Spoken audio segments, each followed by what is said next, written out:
अध्यात्म विज्ञान और भौतिक विज्ञान।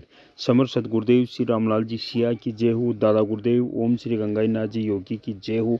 आध्यात्मिक मार्ग सिद्ध योग पर चलने वाले सभी योगियों को जय गुरुदेव, जय दादा गुरुदेव।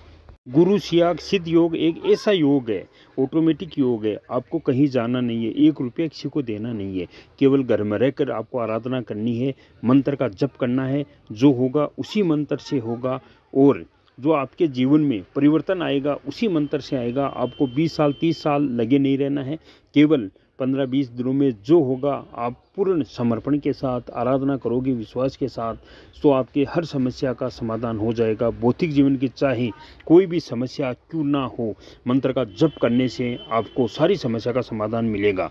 चाहे कोई बीमारी हो, आर्थिक, सामाजिक, पारिवारिक, कोई भी समस्या हो, सारी समस्याओं का समाधान केवल मंत्र का जप करने से और विश्वास के साथ आराधना करने से। सबसे पहले गुरु मांगता है समर्पण।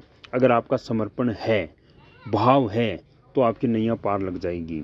और गुरु तो भगवान से भी बड़े होते हैं। सच्चा गुरु कहलाने वही योग्य है जो भगवान से मिलाता है, गोविंद से मिलाता है। जो आपने कबीर का वो भी सुना होगा दोहा, गुरु गोविंद दोनों खड़े, किके लागू पाँव, बलिहारी गुरु आपने गोविंद दियो बताए। भगवान भी उस समय भगत को कहते हैं कि तू तेरा गुरु के पांव पड़, क्योंकि मुझे यहाँ लाने का जो काम किया है तेरे गुरु ने किया है। तो गुरु बड़े हैं, भगवान से भी बड़े होते हैं। आपको आराधना करनी है, केवल मंत्र का जप करना है, कहीं जाना नहीं है, बिल्कुल निःशुल्क है, 1 रुपये भी आपको देना नहीं है, घर में रहकर आराधना करनी है। आपको जो फायदा होगा 20-30 दिन के अंदर होगा। अगर आप समर्पण के साथ, विश्वास के साथ आराधना कर रहे हो तो आपको 20-30 साल, पूरी जिंदगी भर मंत्र नहीं जपना है। ये भी कोई फाइनल नहीं है कि गुरु चेला इतने सालों तक जिंदा रहे। गुरु कोई शरीर नहीं है, गुरु तो अजर अमर है। गुरु वो तत्व है जो हमारा कल्याण कर देता है।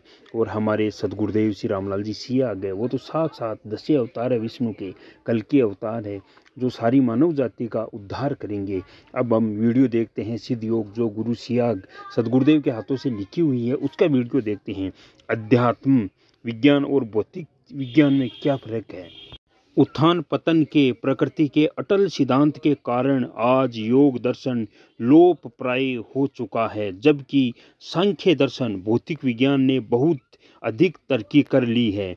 ज्यों ज्यों भौतिक विज्ञान उन्नति करता गया, अध्यात्म विज्ञान स्तर भी नहीं रह सका, बल्कि अधोगमन करने लगा। भौतिक विज्ञान के आचार्यों ने जब अध्यात्म विज्ञान के आचार्यों से पूछा कि भौतिक विज्ञान के प्राणियों के लाभ और सुख के लिए अमुक अमुक कार्य किए, आपके विज्ञान की क्या स्थिति है, क्योंकि अध्यात्म जगत के लोग उन सकारात्मक जगत के लोगों को उत्तर देने की स्थिति में नहीं थे।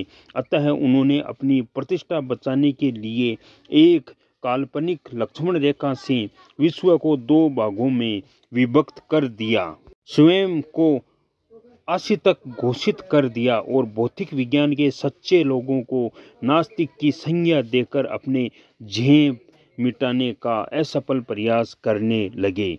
होना तो ये चाहिए था कि अपनी कमजोरी को खुले दिल दिमाग से स्वीकार करके शोध कार्य में लग जाते, परंतु कलयुग के गुण धर्म ने ऐसा नहीं करने दिया। उन्होंने परमात्मा को पेट में डाल दिया। तभी तो स्वामी श्री विवेकानंद जी ने अमेरिका से अपने एक पत्र में लिखा था, तुम लोगों में किसी प्रकार की धार्मिक भावना नहीं है, रसोई ही तुम्हारा ईश्वर है तथा हंडिया बर्तन ही तुम्हारा धर्मशास्त्र। अपनी तरह की असंख्य संतना नोत्पादन में तुम्हारी शक्ति का परिचय मिलता है।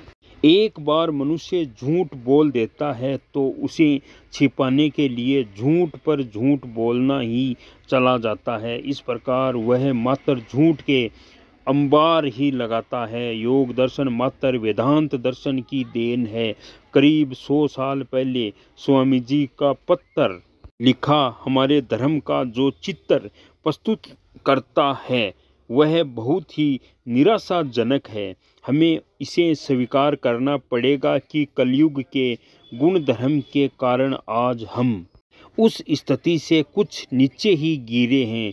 हम योग का जो ढोल पीट रहे हैं उसका उस योग से कोई संबंध नहीं है। जो वेद रूपी कल्पतरु का अमर फल है, हमारे योगियों ने जिस योग की महिमा की है वह मानव के त्रिविध ताप, आदि देविक, आदि भौतिक और आदि देविक का समन नाश करने के साथ साथ केवले पद अर्थात मोक्ष देता है। इस समय हम शारीरिक कसरत को ही योग कह रहे हैं। शारीरिक कसरत ही योग नहीं है।